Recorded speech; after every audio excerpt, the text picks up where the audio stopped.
saya gambar ini. Buah yang tadi itu merah yang ini. Sedangkan ini saya pakai arang apa ini? Baterai. Arang baterai. Yang putih ini kapur.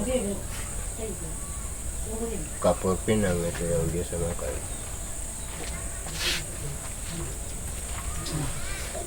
Sebelum arang baterai pakai arang. Arang apa ini api? Dicampur apa tidak? Air. Campur dengan air. Iya. Itu siapa yang bersedia untuk ke sini ambil darah? Jadi ikat pakai silet baru. Darahnya kami isi di kulit apa nih? Kulit siput. Campur dengan kapur. Lalu kami gosok-gosok di sini. Gosok-gosok sampai dia sudah lengket betul.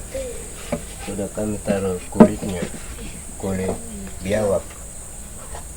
Tapi dibantu dengan beberapa orang untuk tarik turun, kasih apa ini? Span dia. Lalu nanti satu orang itu nanti dia pakai begini untuk kasih lengket dia pada. Nah, setelah itu kami asap dengan api, pakai keras ini, yang darah dengan kapur itu. Kalau memang dia sudah kuat, ini buka kulit yang sampai di sini itu potong. Ini sudah ukuran ini sudah.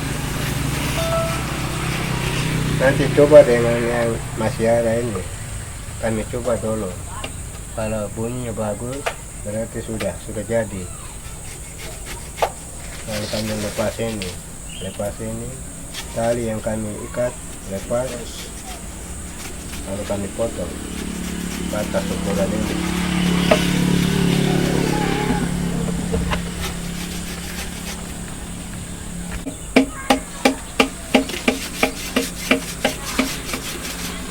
Alat musik tifa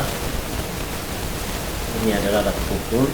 Bagi suku kami, suku Kamoro, adalah alat yang menggembirakan, alat yang memberikan inspirasi, kegembiraan bagi para seniman, seniwati suku Kamoro, orang-orang tua, orang-orang adat, di mana saja berpijak atau berada.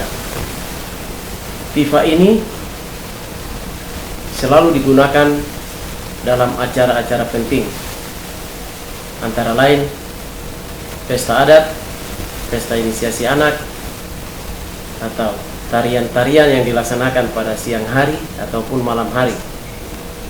Dengan tifa, dengan bunyinya tifa atau tifa bergaul, semua orang akan bergembira dan akan menggerakkan badan, menari, mengeluarkan kegembiraan.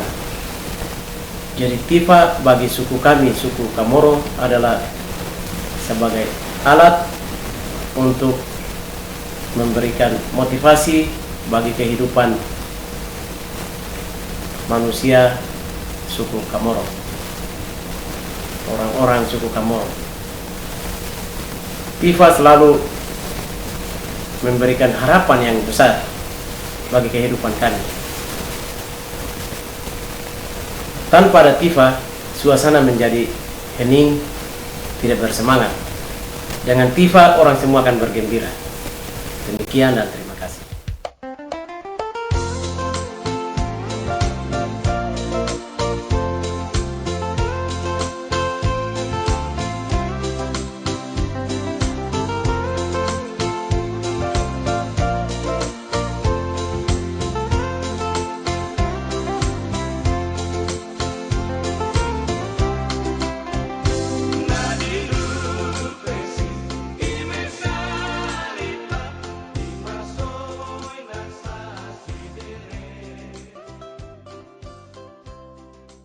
Ya, tifa ini sudah dari dulu moyang kita itu dipegang, dibunyikan pada waktu acara pesta adat. Jadi sebetulnya tifa ini tidak bisa dibunyikan dengan begitu saja. Artinya tiap hari dibunyikan, tidak. Ada waktunya. Ada waktu yang dibunyikan. Sebab ini untuk merayakan apa, pesta adat ini.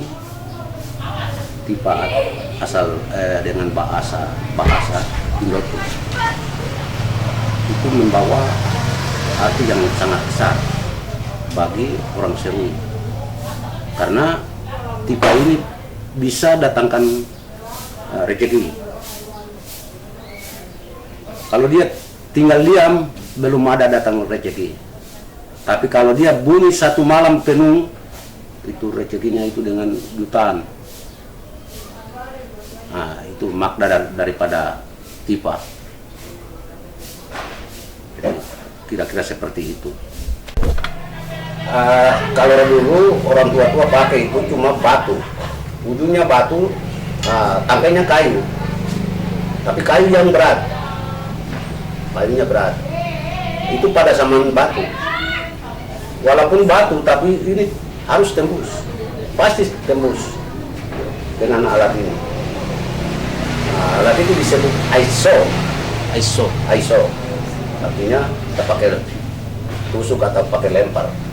Jadi lempar sambil memutar, sedikit ampasnya dibuang, angkat, buang, mulai lagi sedikit ada ampas, ambil, tapi dengan ya tekun untuk bisa dia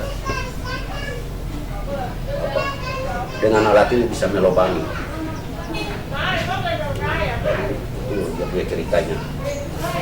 Dengan aiso bisa benda ini bisa jadi lubang.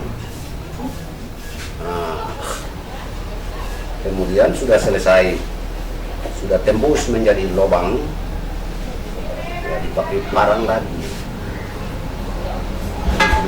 Dilepaskan, cincang dengan parang.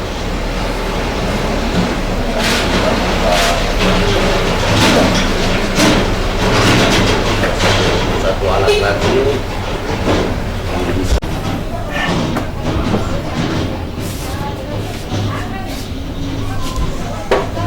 Nanti pada zaman besi ya sudah, ini sudah mulai cepat, tidak bisa dikerjakan. Ini besi. Sampai sudah selesai begini, berarti kita cari lagi kulitnya.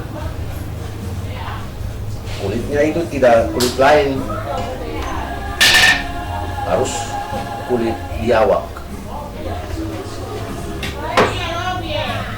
Biawak itu ditangkap, dikuliti, diasar lagi sampai kering, kemudian terpasang. Pakai menjadi lem atau perkat, pasang dengan sebuah tali yang modelnya begini. Itu tali apa, Bu? Tali rotan yang bisa menjadi tenahan sampai 2 hari 3 hari. Setelah kering ya sudah bisa dibunyikan.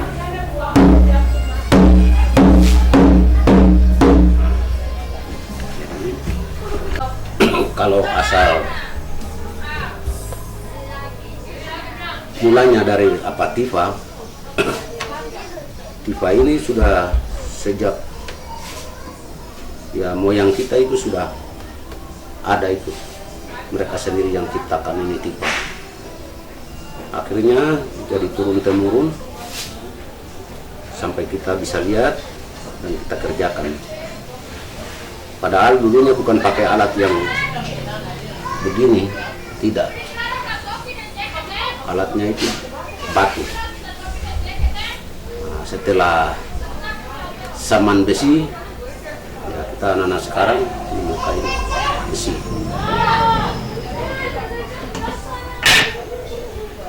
Jadi ini bukan dibuat asal-asal zaman sekarang ini, tapi itu sudah dari moyang.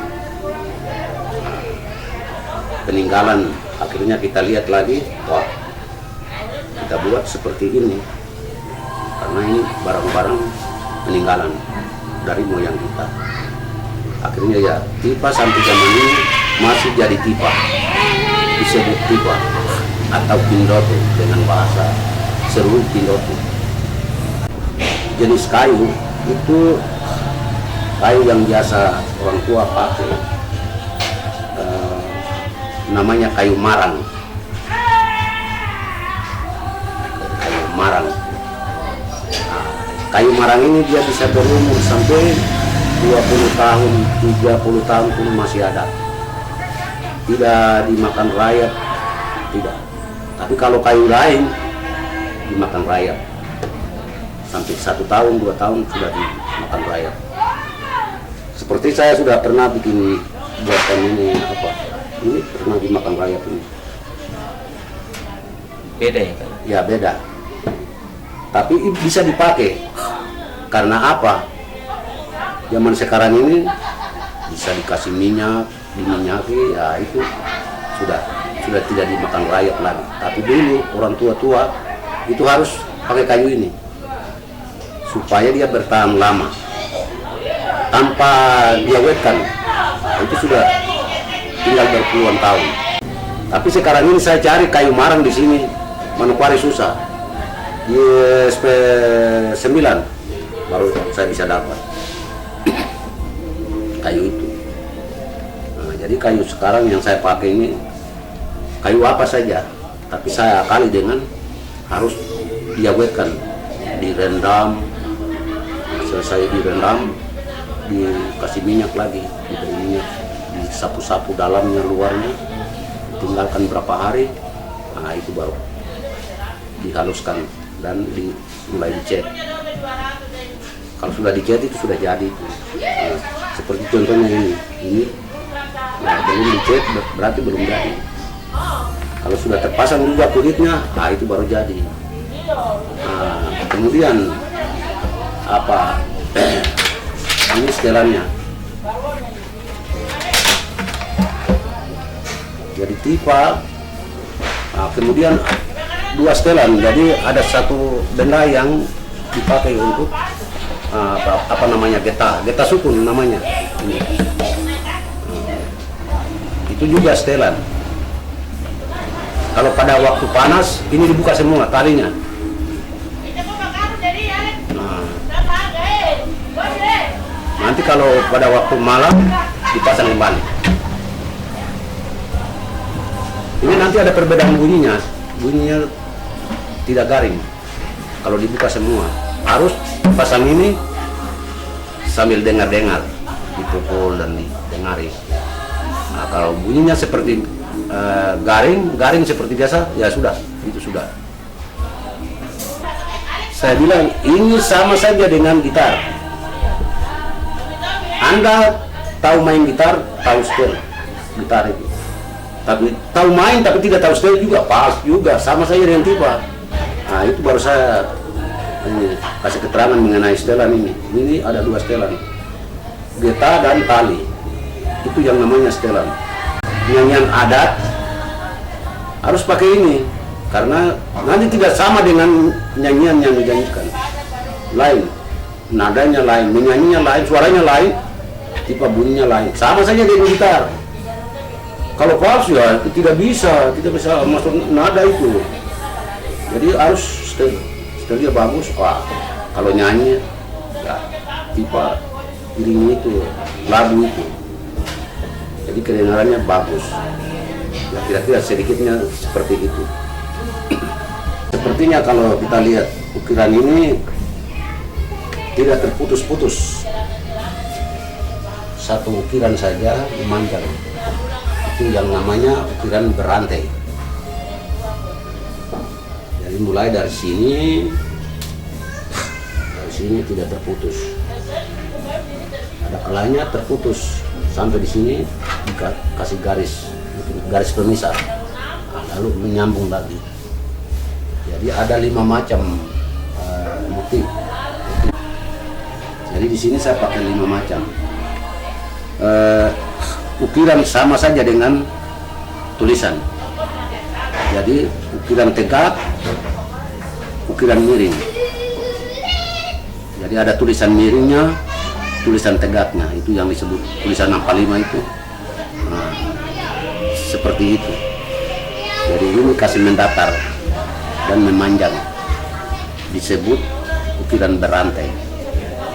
Ini baru satu motif yang belum dikasih variasi, karena ya kalau kita lihat dari jauh ini sudah hitam. Harusnya dikasih warna putih supaya nampak bisa kelihatan. Ini adalah matahari. Ini adalah suatu lambang matahari. Lambangkan ya, biasanya matahari itu dia menyinari kita semua. Akhirnya ya digambarkan di sini. Satu angka. Kalau 2 putaran ya 2 angka. Jadi ini 2 angka di depannya. Tapi yang memanjang ya umumnya disebut ukiran berantai karena tidak terputus. Bukan hampir tapi sama. Ini diambil contoh dari burung tahun-tahun. Kepalanya itu ada, dia punya garis-garisnya seperti ini. Jadi 1 tahun 1 timbul, 1 tahun 1 timbul. Itu ada dia punya contoh-contoh yang garis-garis itu. Jadi seperti itu. Jadi kita lihat itu bukan ukiran sebetulnya, tetapi menjadi satu lambang begitu pada suatu burung yang bersejarah juga. Kalau burung tahun juga burung bersejarah juga. Akhirnya ya dikasih seperti contoh ini. Tingginya tipa atau pendeknya tipa. Jadi ini disesuaikan. Kalau di sini di tengah-tengah, kalau memegang di sini berarti ini nanti contohnya nanti begini. Nah, kalau pegangannya di tengah itu berarti wah ini kita biasa memukulnya itu ke depan. Nah, jadi pegangannya harus ikuti saingan dengan pegangan tangannya supaya wah ini sudah bisa ini. Nah, juga ini belum lagi gerakannya, gerakan goyangnya. Ini ya. Jadi harus disesuaikan. Jadi seperti itu. Sebetulnya sudah serba modern. Yaitu ada cat. Padahal ada cat alamnya ada. Tapi di sini kita cari mau dapat itu di mana? Kalau di kampung-kampung ya bisa kita dapat. Karena ada batu. Kalau yang merah ini batu. Batu itu sama dengan batu bata, tapi lain lagi. Kalau batu bata biasanya dibakar. Kalau ini kita lihat kalau ada tanah erose, itu kita jalan lihat-lihat, oh ini ada satu ini. Seperti gumpalan. Jadi susah juga kalau warna merah ini. Pada waktu sebelum ada cat itu. Itu orang tua-tua bisa pakai itu. Jadi warna merah. Putih juga. Ada dia punya campurannya ada 3. Ada satu jenis tumbuhan karang di laut dan satu di darat. Terus dicampuri dengan bahan perekat itu apa? Getah kayu susu. Getah kayu susu diaduk menjadi satu. Lalu menjadi cat putih. Warna hitam itu ada satu jenis tali. Di sini saya cari dia juga sulit untuk dapat. Akhirnya biasa terpaksa saya pakai. Kalau tali itu biasanya besarnya begini, besar ini. Namanya katung. Patung itu sudah diambil dari hutan, keluar, dipotong-potong, bawa datang, dicukur lagi, bersih, terus diparut lagi, kemudian diramas. Kuahnya itu merah sekali, kemudian dibakar arang dengan kayu gabus, apa namanya itu, kayu semang nama istilahnya. Kemudian diaduk menjadi satu. Jadi santan pertama dipisahkan, santan kedua digosok karena sudah dicampur. Tari katung sudah campur dengan arang, sudah dimulai dipegang lalu digosok. Gosok semua. Selesai itu, santan yang tadi pertama itu baru disapu lagi. Yang bagusnya itu pakai kuas lagi, seperti itu kelihatannya pletur atau vernis. Itu mengkilat, lebih hitam daripada ya cat ini. Itu asli. Jadi kalau ada nanti bandingkan dengan cat, beda jauh, beda. Itu tidak pada satu orang, perempuan, laki-laki, kecil besar Bisa pegang. karena anak-anak itu perlu sekali dilatih untuk bagaimana dengan memukul tipa itu, bagaimana kaki, ya seperti latihan biasa ini, apa tarian-tarian daerah ini, kaki harus lincah, jadi tidak pada satu orang pegang. Tapi tidak pada semua kerjakan barang ini, satu-satu orang saja yang tahu kerjakan. Untuk semua orang bisa tahu pegang. Itu sudah pernah dibuat polos terus kurang bagus, harus Ada pusatnya. ya ada pusatnya. Nah, pusat ini pun kalau ini sudah terpasang, lalu mulai digali-gali sambil memukul. Dengar dia punya bunyinya. Kalau bunyinya sudah garing, ini sudah jadi ukuran ini sudah.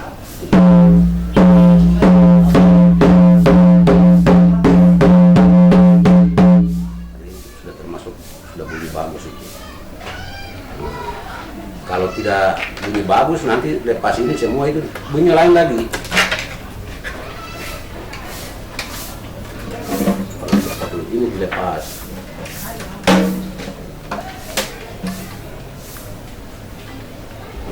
pasang lagi. Tapi ini namanya cari tahu dia punya bunyi. Bunyi bagus itu yang tadi tuh. Nanti ini saya lepas, bunyi nanti lain, nanti dengar. Kayak tambur kah apakah ya, saya kesan atau pesan untuk kedepannya, mudah-mudahan kalau pemerintah memperhatikan kami pengrajin, khususnya saya sendiri di sini, dengan harapan mudah-mudahan kalau ada pemerintah memberikan bantuan untuk saya akan tingkatkan yang disebut TIFA ini. Karena sekarang ini saya manual dengan susah payah. Pemerintah setiap hari katakan tingkatkan budaya, tetapi tidak ada perhatian kepada kami pengrajin. Itulah pesan saya. Diyakini di TIFA ini merupakan kepala manusia. Jadi ini mata, ini hidung, ini mulut, ini dagu, leher, dan ini badannya ini dan kaki. Jadi masing-masing orang bisa menyanyi dengan bahasa, nanti dilihat dari ukirannya, oh ini ukiran orang Biak, oh berarti orang Biak yang menyanyi. Sementara duduk